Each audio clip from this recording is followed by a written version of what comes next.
Olá, queridos amigos, queridas amigas, estamos de volta aqui com o nosso programa Semeando Espiritualidades, Diálogo e Crítica. E hoje temos de novo uma pessoa queridíssima, especial, Franklin Santana Santos, médico geriatra, doutor pela Universidade de São Paulo, pós-doutor pelo Instituto de Karolinska, na Suécia, uma das grandes autoridades em tanatologia e cuidados paliativos no Brasil, autor de inúmeros livros. Seja bem-vindo, Franklin. Tudo bem? Olá, muito prazer estar aqui. Agradeço pelo convite. E como a gente sempre faz, começa com alguma poesia.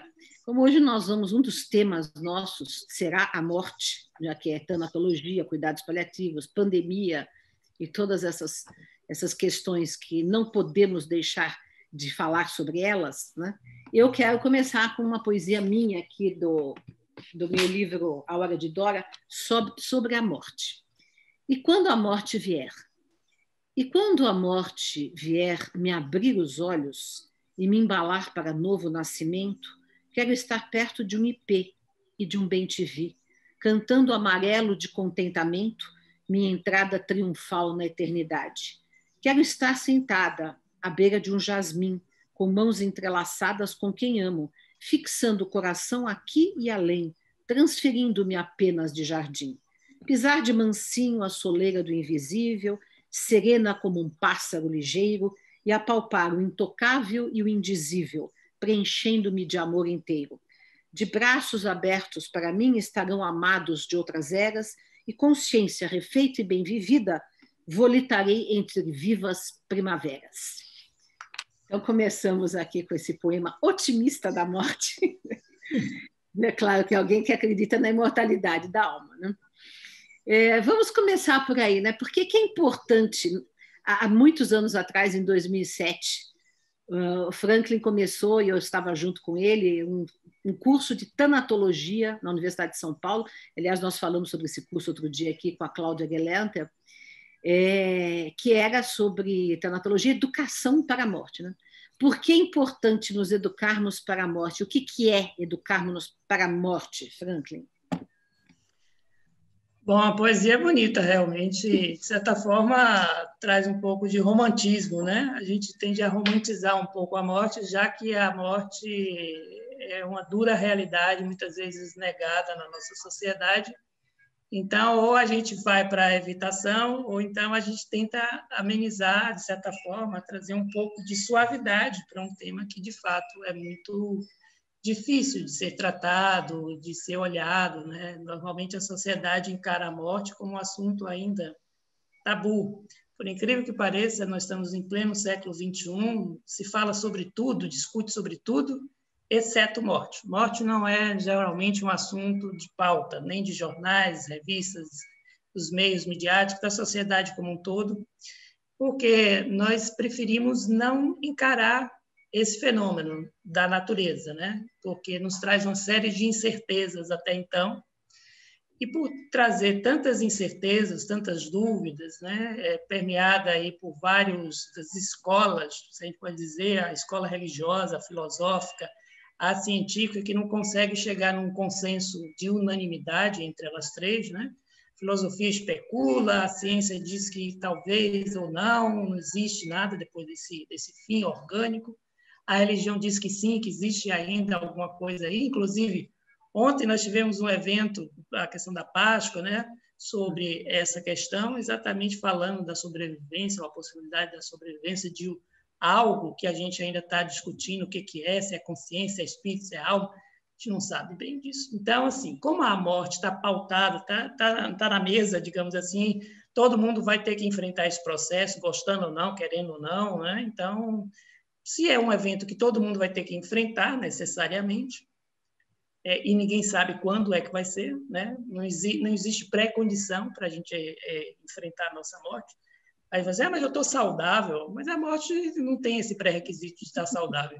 Tem pessoas que estão saudáveis e acabam morrendo, ou então estão saudáveis agora, mas daqui a pouco estão adoentadas e rapidamente pode evoluir para um processo de enfrentamento da morte, que é o caso agora da Covid. Muitas pessoas estão saudáveis e em questões de dias, às vezes assim horas, né, a pessoa se agrava, é entubada e, enfim, e aí evolui para um desfecho, infelizmente, para a morte, né?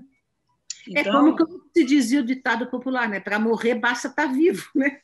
basta estar vivo, exato. Então, se a morte pode chegar a qualquer momento, a qualquer instante, e ela vai chegar em algum momento das nossas vidas, então nós temos que nos preparar para esse fenômeno, para esse evento que faz parte da natureza. E preparar, então, para isso, como é? Né? De que maneira? Primeiro, a gente entra na questão que, como ele é um assunto tabu, ele não é ensinado, ele não é estudado, ele não é discutido em nenhuma instância da nossa sociedade. Nós nascemos, somos crianças, vamos para a escola do ensino fundamental, ensino médio, não trata dessa temática, ou seja, nós não educamos as nossas crianças para a questão da finitude. Pensamos que quando chega na universidade a gente vai aprender alguma coisa, pelo menos o pessoal da área da saúde, né, que lidam mais diretamente com o fenômeno. Mas ledo engano, porque lá também as faculdades da área da saúde não têm carga horária, disciplinas, na grande maioria, né, delas não têm disciplinas que vão tratar para falar sobre a questão da morte. E quando tem essa disciplina, é para tratar da morte do outro. É como é que eu vou assistir o outro, e não como eu vou ver a minha própria morte ou trabalhar a minha própria morte. É sempre a questão do outro, né? Então, eu nunca sou preparado para tratar do meu próprio processo de morte, de morrer. E os que já formaram, ou que já estão aí no mercado, também não estão trabalhando por essas questões. Então, a grande questão... A medicina sempre só quer salvar a vida, mas algum dia ela vai deixar de salvar, ela vai ter que enfrentar, né? O médico vai ter que enfrentar a morte dos seus pacientes em algum momento, né? E aí é que veio, no final da década de 60, mais ou menos, duas médicas separadas, uma lá na Inglaterra e outra nos Estados Unidos. Foi nos Estados Unidos a Elizabeth Kubler-Ross e na Inglaterra a Cicely Saunders. Começaram a ver pessoas que estavam enfrentando seu processo de morte e morrer, que por conta desse tabu eram deixadas de lado, porque temia-se falar sobre morte ou cuidar de pessoas que estavam morrendo, e essas pessoas estavam morrendo muito mal. E elas então começaram a se debruçar sobre essa temática e a propor maneiras de como se deveria, pelo menos, cuidar dessas pessoas que estavam enfrentando o seu fim de vida, né? E aí foram contribuições muito importantes que praticamente abriu todo um novo leque, digamos assim, dentro da área da saúde, da área de cuidados paliativos e da tanatologia, com o intuito exatamente para que a gente possa assistir as pessoas que estão morrendo e cuidar para que elas morram com dignidade, com o mínimo de sofrimento possível. Eu não acredito que tenha conseguido. A gente consegue eliminar todo o sofrimento, né, do processo, do adoecimento, da morte, mas dá para trabalhar muitas coisas, né, nesse final de vida. Mas, voltando para a questão aqui, especificamente, né, que eu acho que é o que está faltando, é esse processo de educação coletiva sobre a própria morte. E não adianta só, porque muitas vezes acontece o seguinte, a pessoa se prepara para cuidar da morte ou de quem está morrendo, mas ela mesma nunca tocou na própria finitude dela, né? Você vai lá e acha que é só fazer a morfina, controlar uns sintomas, e você mesmo nunca se estudou, nunca se deparou, nunca olhou os seus medos, as suas incertezas sobre esse fim de vida, né? De fato, a vida para a pessoa, né, em si, continua ou não? A gente desaparece para todo sempre ou sobrevive? Se sobrevive, sobrevive como? Vai para onde? Para que lugar? Porque quando você está diante do seu processo de morte, essas perguntas que parecem assim filosóficas, religiosas, né, e tão vagas e parecem até distantes do nosso dia a dia, elas cobram um preço muito grande, porque não há mais tempo para você ficar postergando essa busca. E a morte te chega e ela impõe essas questões para a pessoa. E se você nunca perguntou, né, às vezes o processo é tão rápido que você não consegue, é um barulho ensurdecedor, se eu posso dizer assim, desse processo de adoecimento e a possibilidade da morte. Ou então gera uma série de medos ainda, maior ainda, reforça esses medos que já foram criados. Será que é verdade, por exemplo, de algumas vertentes religiosas, se olharmos, por exemplo, que existe céu e inferno, Quem vai para o céu vai para todo sempre, assim como vai para o inferno. Ninguém vai passar uma temporada e volta, né? Você vai para toda a eternidade. Então, de repente, você está numa religião que isso é uma realidade, é o que se pregou, é o que se acreditou. Aqui não vai nenhuma crítica pessoal à religião em si, mas é só porque esse argumento vem forte no processo de morte, né? Até para quem acredita no processo de reencarnação também, né? Pode ser que não seja legal também, não foi uma vida boa, vai parar lá no umbral, sei lá, nas expectativas, ou vai nascer como uma barata. Enfim, há mil possibilidades de, vamos dizer assim, de sofrimento, né? Esse pós-morte aí que ficam. Então, para quem amou, fez tudo o que tinha que fazer e, de repente, se vê diante do nada, que deve ser também aterrorizante, você acabar, deixar de existir, tudo aquilo que você construiu, que viveu, os amores, os significados da vida se perdem todos, né? Então, voltando para a questão da educação para a morte, não é ficar pensando na morte, porque a morte em si ela é muito difícil de ser encarada. Olhar para a própria morte, como vai ser esse processo, geralmente é envolvido, infelizmente, com o processo de dor, né, as doenças. Hoje se morre muito de doenças degenerativas, crônicas, né, que levam uma certa quantidade de anos, se arrasta com o progresso da medicina. Então, a gente controlou um pouco esse processo de final de vida, que vai se arrastando, né? E muitas vezes as pessoas temem muito isso. As pessoas temem muito essa perda de autonomia, essa perda da capacidade acompanhada do processo de morte morrer, e com medo também do rompimento dos afetos, dos laços que foram criados ao longo da vida e que nós fomos educados para criarmos laços afetivos. Nós não fomos educados para termos os laços, mas ao mesmo tempo saber que eles são rompíveis em um determinado momento da nossa história, por conta exatamente desse processo de morte. Então, o processo de educação para a morte precisa lá, desde o início, então, né, desde a infância, nós escrevemos, Dora, um artigo, né, publicado, não me lembro agora, em uma dessa revista, e depois a gente pode até deixar o link para o ouvinte, que está assistindo aí a gente, sobre a educação para a morte, uma proposta que a gente criou, do ensino fundamental até a universidade, na qual a gente vê respiros nas leis que a gente poderia inserir, de que maneira poderia ser inserido essa temática desde lá do ensino fundamental até a universidade, né? Então, pensar na morte, no fundo, ou educar para a morte, é educar para a vida, é viver uma vida plena, cheia de significado, que a grande maioria das vezes, hoje em dia, existe esse vazio, né, existencial. As pessoas vão vivendo, consumindo e achando que isso é o viver, né? Adquirindo, trabalha para adquirir bens. Então, você gasta grande parte da sua vida adquirindo bens que vão ter que ser largados aí depois no final. E aí não cria no sentido mais de estar. Mais apegos, né?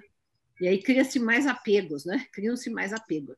E que são difíceis no final de serem largados. Então, no fundo, o medo é basicamente três, né? Perda de autonomia, de capacidade de decisão.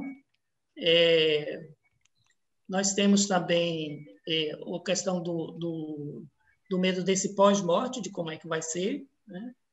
Que é outro medo. E o medo do rompimento dos laços afetivos. Então, basicamente, são esses três medos que nos permeiam aí nesse processo. E, então, se são esses medos, a gente precisa atacá-los lá desde o início. E agora, Franklin, não seria o momento oportuno, ou é o momento mais difícil para a gente encarar uma educação para a morte, nesse momento pandêmico, em que as mortes estão sendo em massa, né, no mundo inteiro, no planeta inteiro, no Brasil, então, atingiu números absurdos, e lutos complicados, né, e mortes sem despedida, muitas vezes, em que isso favorece, dificulta a nossa educação para a morte, ou poderia acelerar a nossa educação para a morte, né, do ponto de vista coletivo, eu digo, né? Como é que você vê isso, né, nessa pandemia? Como é que você está sentindo isso? Eu acho que tem oportunidade, sim, de aprendizados, mas eu diria que nesse momento não é um momento oportuno para a gente introduzir, porque tem uma resistência natural. Quando se fala em morte, há um verdadeiro terror, um pavor sobre essa expectativa, né? Então, as pessoas negam, continuam negando. Então, se você está internado, um dia desse eu escrevi um texto sobre falando que está com Deus e Deus vai ajudar, que vai dar tudo certo, mas assim, como se a morte também Deus não estivesse cuidando, não fosse parte do processo de aprendizado também. É só sempre coisas, vamos dizer assim, positivas dentro daquilo que nós consideramos. Como se quem morresse não fosse protegido por Deus, né? Uma coisa assim. Exatamente, é algo nesse sentido. Então, é um azar, né? Como se tivesse Deus tirado o corpo dele e falou, agora é por você mesmo. Então, eu acho que, assim, a pandemia, per si, ela já está educando, porque todo mundo está pensando nessa possibilidade de que se ver mortal, ou de alguém que você ama muito adoecer e adoecer rapidamente e morrer. Então, coletivamente, todo mundo, quer queira ou não, está pensando nesse processo, né? E talvez muitas pessoas, e eu acho que é uma coisa interessante, assim, nos discursos gerais de quem adoeceu, e principalmente quem adoeceu gravemente, reviu os seus valores. Não teve como sair do processo de adoecimento sem ter feito, ou quem perdeu alguém muito amado e querido e que foi muito rápido o processo. Então, ainda está dentro desse, vamos dizer assim, desse núcleo aí temático da morte, pensando o que é a vida, como é que eu vou viver novamente, de que maneira eu vou viver, estruturar. E talvez, por exemplo, quem já perdeu a pessoa, talvez pense assim, não, eu não tenho como mais reverter essa situação, mas eu posso pensar no meu próprio viver, para que isso não aconteça comigo ou com outras pessoas que eu convivo ainda, né? Porque talvez tenha morrido, sei lá, um pai, mas a mãe está viva, um tio está vivo, então, assim, como é que está essa relação? Deixa eu me aproximar mais, deixa eu viver mais, de forma mais intensa, essa relação que eu tenho com outras pessoas. Como é que está essa minha vida, né? Eu estou realmente dedicando tempo suficiente para mim e estou assoberbando de trabalho, que foi uma das coisas também que eu digo, assim, esse processo de autocuidado, né, que a pandemia forçou as pessoas a trabalharem mais, todo mundo está trabalhando mais, por incrível que pareça. A questão virtual parecia que ia resolver e diminuir, ao contrário, aumentou a sobrecarga nossa de trabalho, nós estamos trabalhando bem muito mais, e nós temos que ter esse processo de autocuidado, né, de chegar e falar, não, aqui está demais, deixa eu dar um time, eu preciso... Porque senão você fica muito no trabalho e a vida não é só trabalho. A vida tem outras coisas, tem lazer, tem prazer, tem relações, tem família, tem pensar em si, em uma série de coisas, seus próprios projetos. Tem espiritualidade também. Tem espiritualidade, tem uma série de coisas que precisam também ser tocadas, né? Então, eu acho que por um lado, também a gente acelerou uma coisa que, na minha experiência específica, aqui na Bahia, nós tivemos um projeto de cuidados paliativos que só foi possível implantar a nível estadual por conta da pandemia, que foi desenvolver uma ampla rede de cuidados paliativos, que são aqueles cuidados que melhoram a qualidade de vida de pessoas que estão enfrentando doenças graves que ameaçam a vida, com o objetivo de melhorar a qualidade de vida delas, dos familiares, e de forma integral, olhando por questões físicas, psicológicas, sociais e espirituais. E foi com base na pandemia que foi possível levar essa proposta para os gestores, né, da Secretaria de Saúde daqui da Bahia, e eles aceitaram de muito bom grado, e nós estamos agora tentando desenvolver na rede própria da CESAB, criando equipes de cuidados paliativos, para que possam assistir essas pessoas que estão enfrentando seu processo de morte e morrer, mas que o faça com dignidade, com todo o cuidado necessário que esse momento precisa, né? Então, isso aí também foi uma coisa boa, assim, né? Proporcionado pela pandemia. Franklin, pensando numa questão mais ampla, eu estou pensando o seguinte, por exemplo, nos Estados Unidos, a gente tem, com frequência, agora que a pandemia está arrefecendo um pouco lá, isso está voltando ao noticiário, você tem aqueles assassinatos em massa. Uma pessoa entra num lugar, mata várias pessoas, se mata, isso é uma coisa comum. A forma como eles trabalham a questão do luto nessas situações, que é uma situação fora do comum, digamos assim, é comum lá, mas é fora do comum, né, numa situação de morte, então os políticos vão na televisão, falam, olha, estamos pensando nos familiares, estamos direcionando nossas preces e tal. Às vezes o presidente da República vai até o lugar onde aconteceu, encontra as famílias, isso é filmado, isso é televisionado, então existe um ritual assim que para dar conta da questão coletiva, do choque coletivo, do trauma coletivo, existe um ritual. No México, por exemplo, você tem o Dia dos Mortos, então eles se vestem de mortos e tem uma relação com os antepassados, é como se os antepassados naquele dia voltassem à vida, então tem um diálogo. Então, assim, tem alguma forma cultural, coletiva de trabalhar essas questões. No Brasil, a gente tem uma cultura muito forte ligada à alegria, à festa, e a coisas, assim, talvez relacionadas com a infância, uma alegria infantil e tal. E essa questão da morte, ela não parece ter, na cultura brasileira, uma forma, talvez tenha encontrado uma forma de se adequar.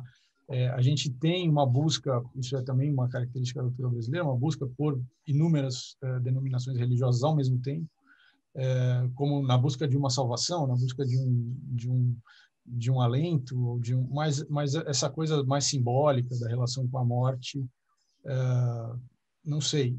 Como você vê isso, quer dizer, na cultura brasileira? Porque a gente está vendo, assim, das autoridades uma atitude de negação em relação à morte, ou até de estimulação em relação ao genocídio. As pessoas têm muita negação, então você vê festas clandestinas, aglomerações. Quer dizer, o que as pessoas estão fazendo? Elas fogem dessa ideia da morte, buscando a vida através dessas coisas da festa, do encontro. Como que você enxerga isso? Exatamente. Eu acho que nós temos, na verdade, eu acho que não é uma particularidade do Brasil, eu acho que é do mundo, de uma maneira geral, que colocou a morte de escanteio, e nós temos, de certa forma, eu diria assim, isso é tudo fruto de uma visão, de um paradigma, né, que é o paradigma materialista da vida, em cima de um sistema econômico chamado capitalismo, que te força o tempo inteiro a consumir e a viver intensamente o prazer físico. É uma cultura, é um mundo hedonista, imediatista, que faz você voltar todas as suas forças, suas energias para o aqui e agora e viver ou usufruir de tudo que a matéria nos dispõe, seja de prazeres do ponto de vista material, seja de prazeres do ponto de vista do corpo, né, da sexualidade. Então, assim, tudo é aqui e agora. Então, se você vem com uma coisa, ou um discurso, ou algo que lembre e, de certa forma, afronta tudo isso, né, ou diz da efemeridade de tudo isso, é um absurdo, né? Então, eu tenho que negar. Se está me confrontando com tudo que eu escolhi viver, então eu preciso negar.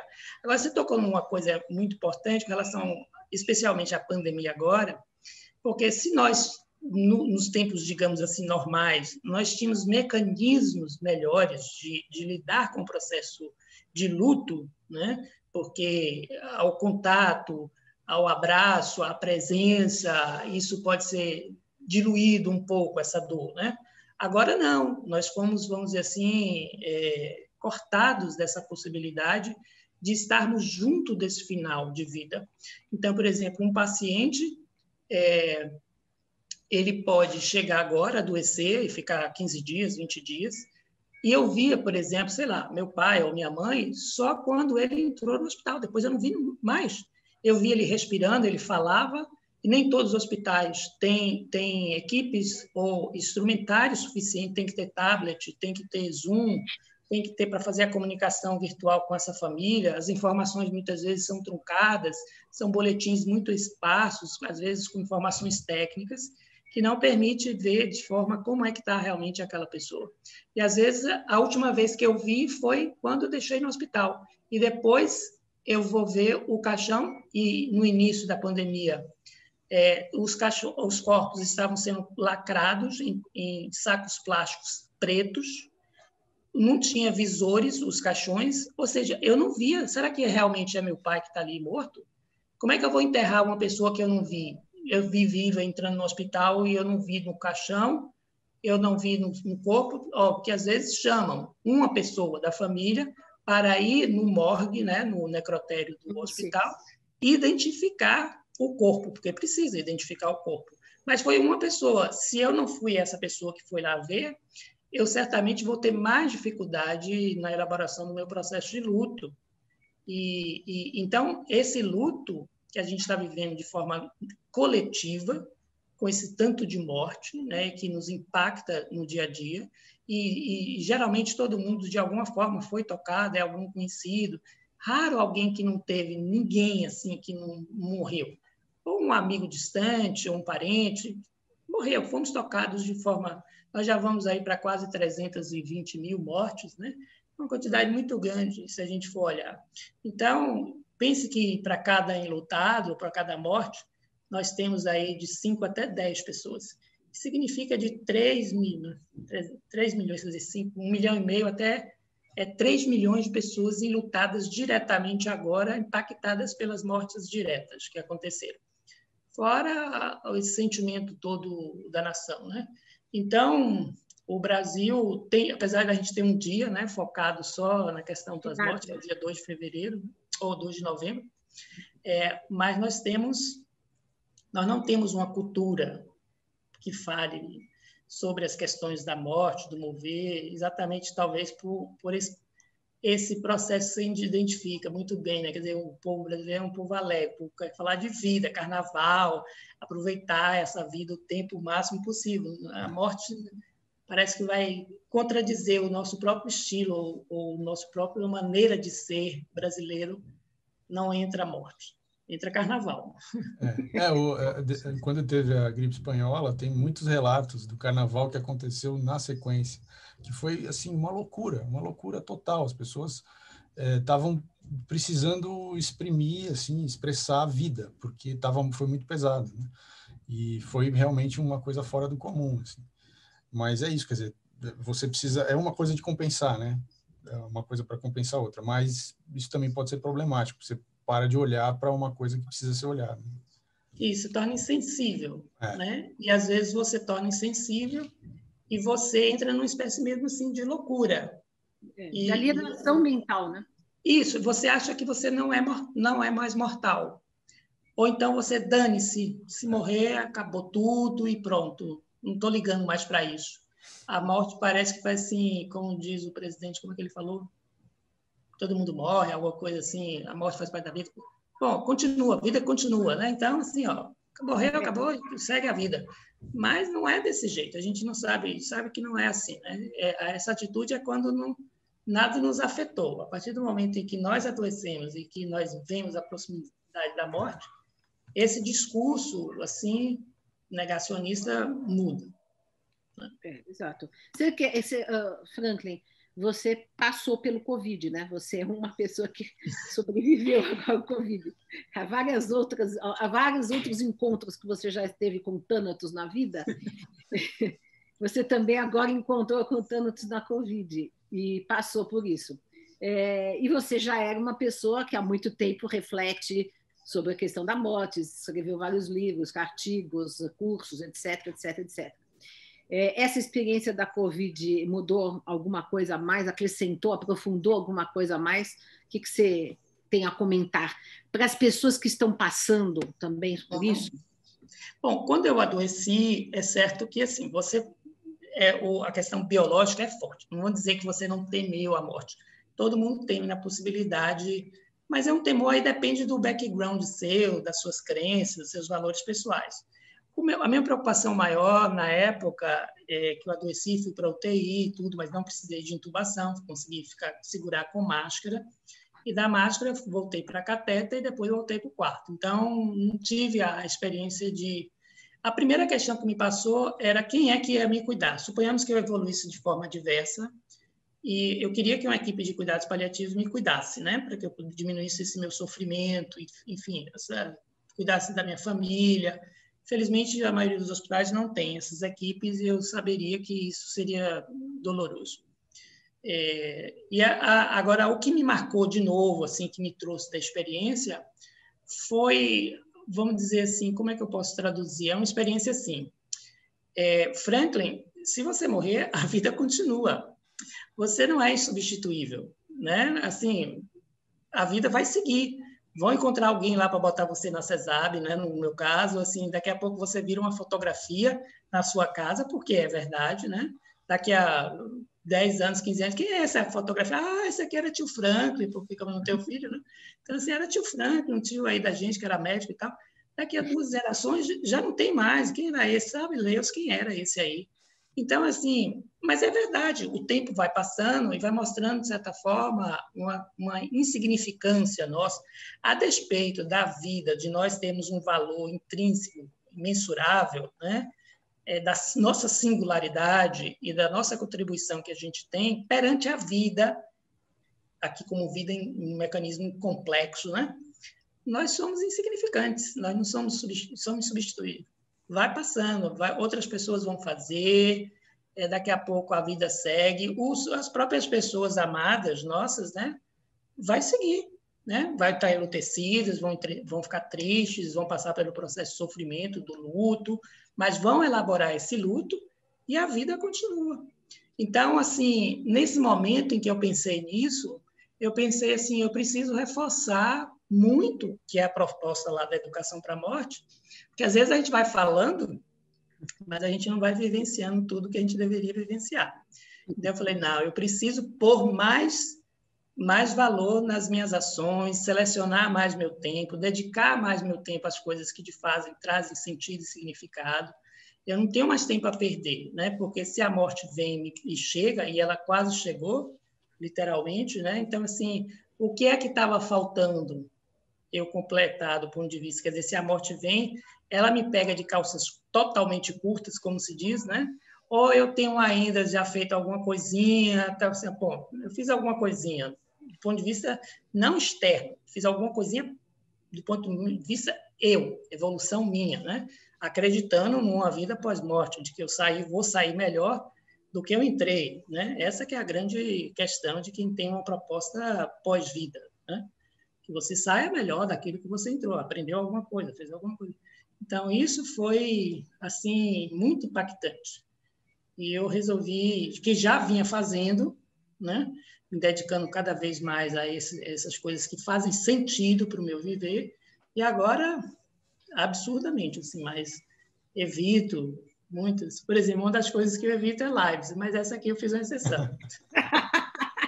Eu também estou recusando lives.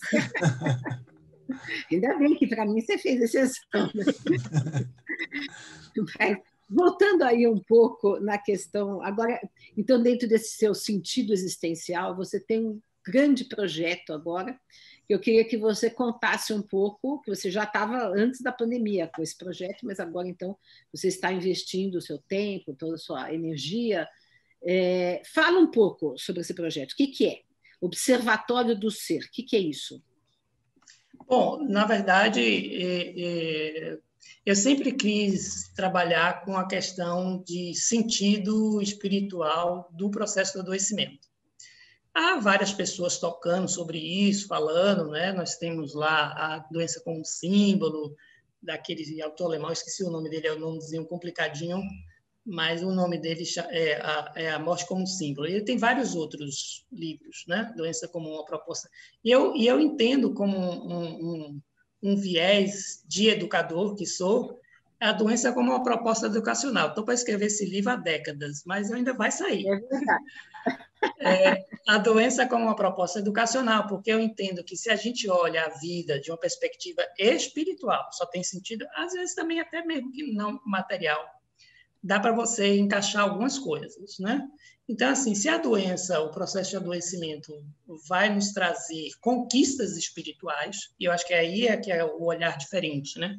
Você não vê como único, exclusivamente, como um sofrimento puro e simples, mas que nesse sofrimento tem um processo de aprendizado por trás que vai te engrandecer espiritualmente, e que é difícil quando a gente está dentro do furacão, né? A gente só olha a dor. Ai, meu Deus, o que está acontecendo? Por que você me botou isso? Eu não mereço, dá um de vitimismo, coitadinho e tal, não sei o quê. E aí, o que eu fiz? Eu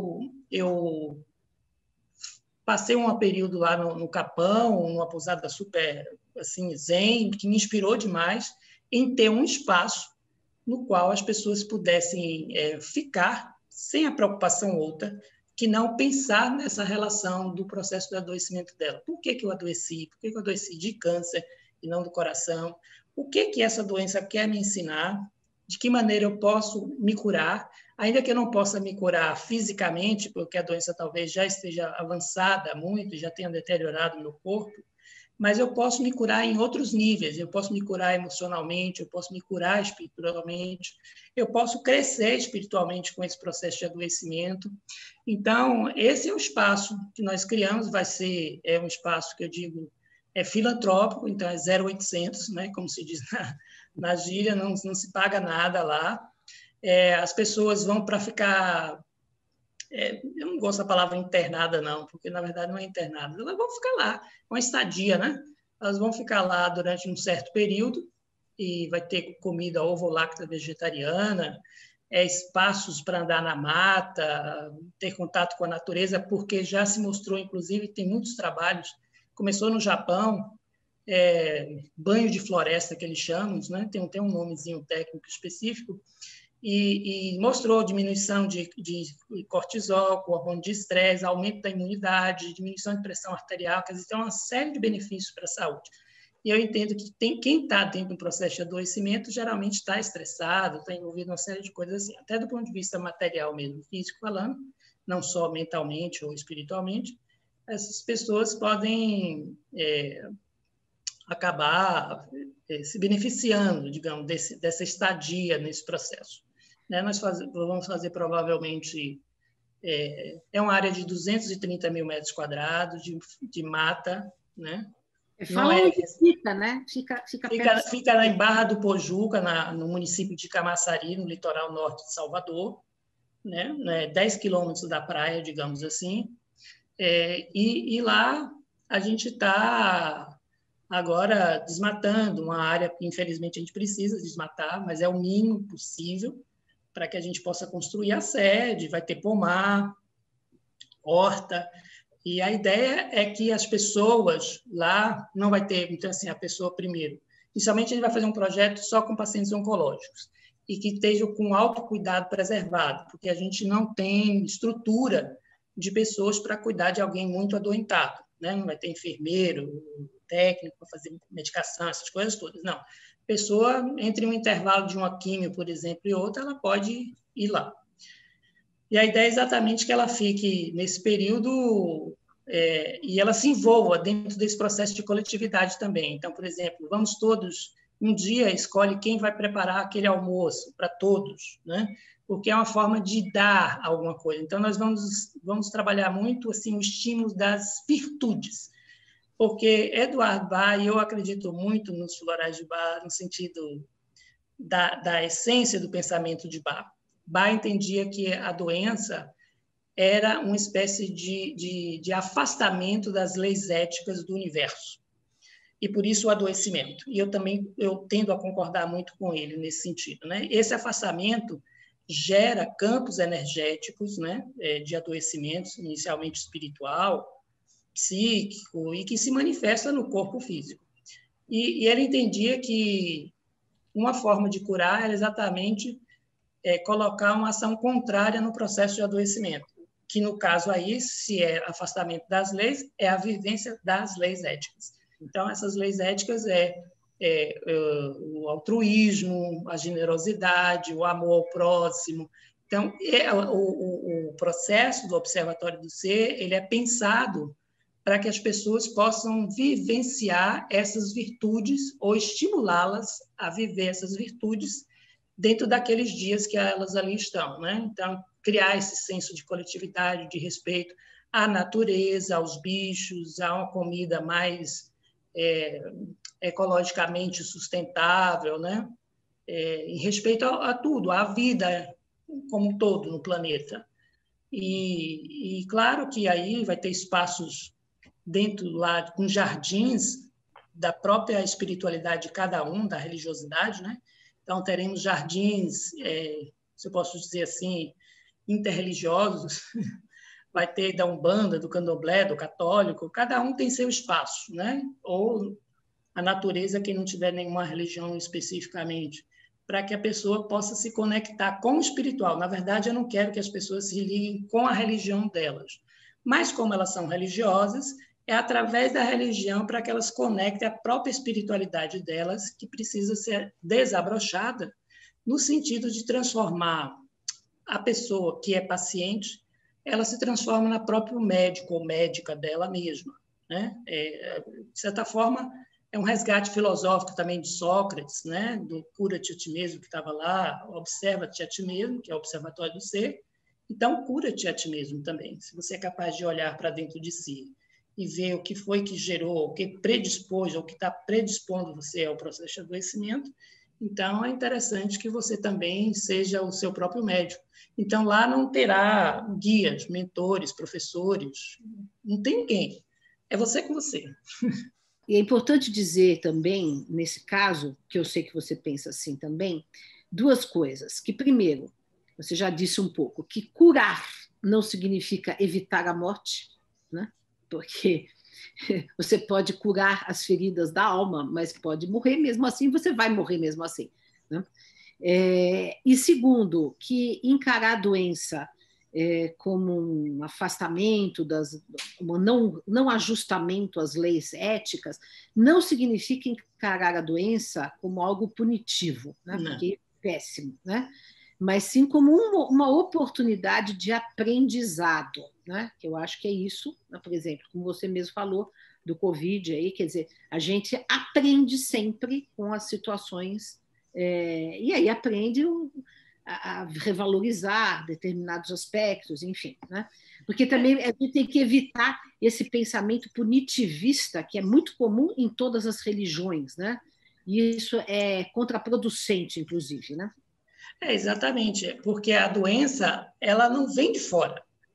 A doença vem de dentro das suas escolhas. Então, e você também não está se punindo.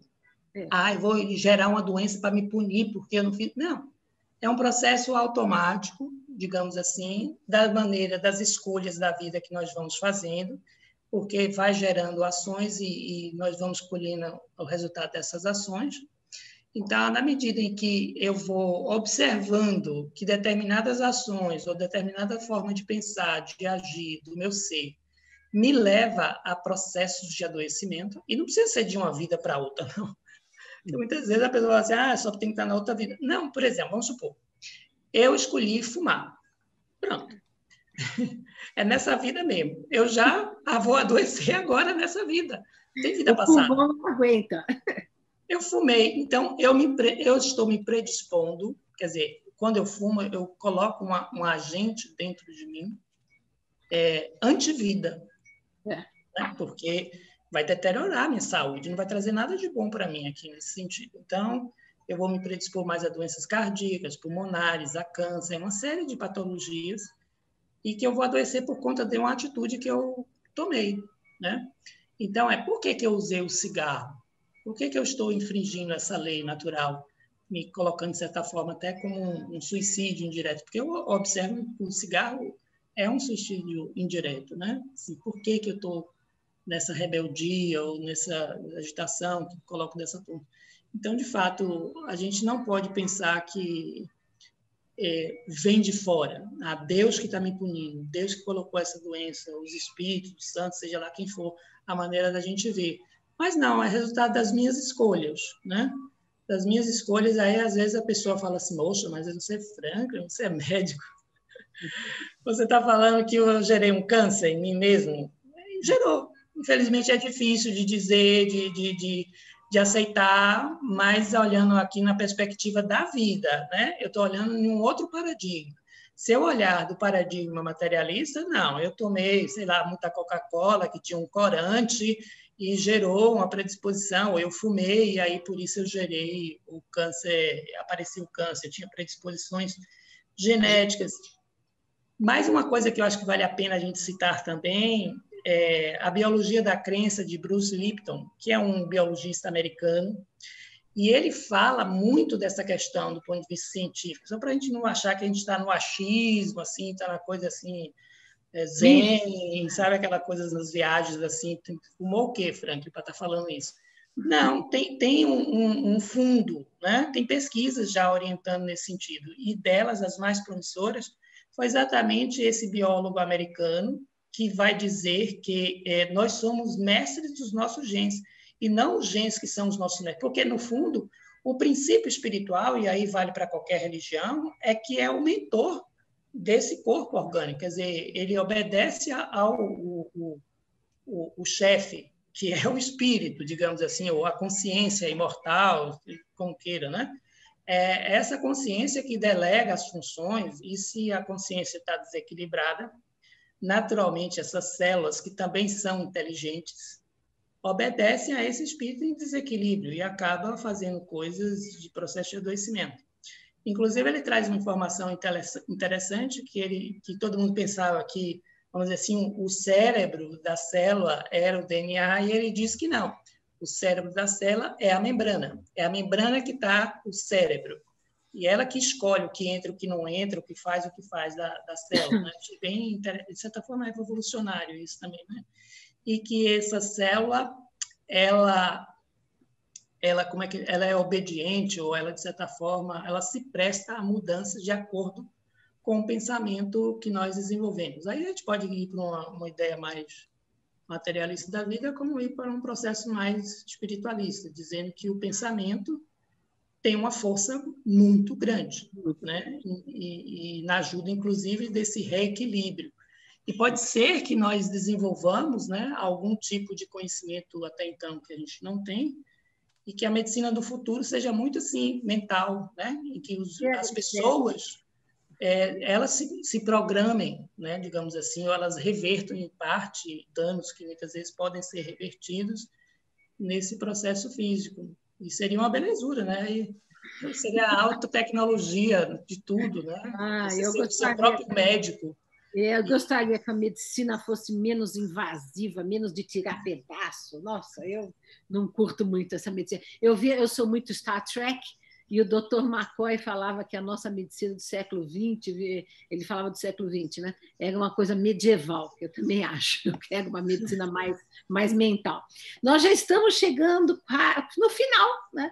Eu quero agradecer ao Franklin, nós já atingimos aí o nosso final de tempo, só avisando as pessoas que todo esse projeto do Observatório do Ser ainda está em construção, ainda não está em funcionamento, Isso. Né? Está sendo feito. Nós estamos falando em primeira mão em público aqui, né? E aí eu quero também... você quer dizer algumas últimas palavras? Eu vou terminar com a outra poesia. Essa poesia que eu vou terminar está também nesse meu livro, A Hora de Dora, e é Ciclos, que também fala sobre a morte, e ela foi divulgada aí quando eu apareci, quando eu dei uma entrevista o ano passado para o Pedro Bial. Ele recitou essa poesia ao vivo, né? Aliás, recitou com toda a ênfase, e eu vou ler aqui, que é também sobre a vida e a morte. Franklin, para você terminar, e depois eu vou ler a poesia. Bom, eu só quero agradecer a oportunidade de estar aqui com vocês, de fato, que as pessoas possam pensar realmente em tudo que está sendo posto no mundo, né, em termos de aprendizado. A Covid não é um acaso, né, não é uma coisa fortuita, tem uma proposta educacional aí, e tem uma proposta educacional que é coletiva, mas tem a proposta individual também. Cada um tem a sua particularidade de aprendizado, seja com processo de adoecimento, seja por uma perda econômica, enfim, cada um está sendo chamado a desenvolver algum tipo de aprendizagem nesse sentido. Então, que continue, né, seguindo as regras sanitárias, como afastamento, o uso do álcool gel, o uso da máscara, porque por enquanto a vacina não é disposta de forma mais ampla, nós só temos essas medidas de salvaguarda da nossa saúde, né? E evitar que a morte chegue de forma muito prematura, talvez. Sim. Bom, então a gente vai terminar aqui com essa poesia, Ciclos. O tempo morre e renasce o tempo inteiro. Refaz-se o ano em janeiro, propondo a novidade de um roteiro. Da vida, o tempo extrai a morte, da morte, o tempo gera vida. Alterna-se o tempo em toda sorte, de chegada e de ida, de vinda e partida. O tempo é mestre dos destinos, com ele somos sempre peregrinos, carregando amores e saudade, em busca de uma eternidade. Então, nós ficamos aqui agradecendo a presença do Franklin, e voltamos dentro de 15 dias, que agora o nosso programa Semeando Espiritualidades está sendo quinzenal, com novas entrevistas que tragam tantas luzes quanto todas essas que nós temos feito. Um grande abraço a todos. Esse quadro aqui, ele fala da morte. Aí. Eu estou vendo. Você que fez, né? Tchau, gente. Um prazer. Tudo de bom.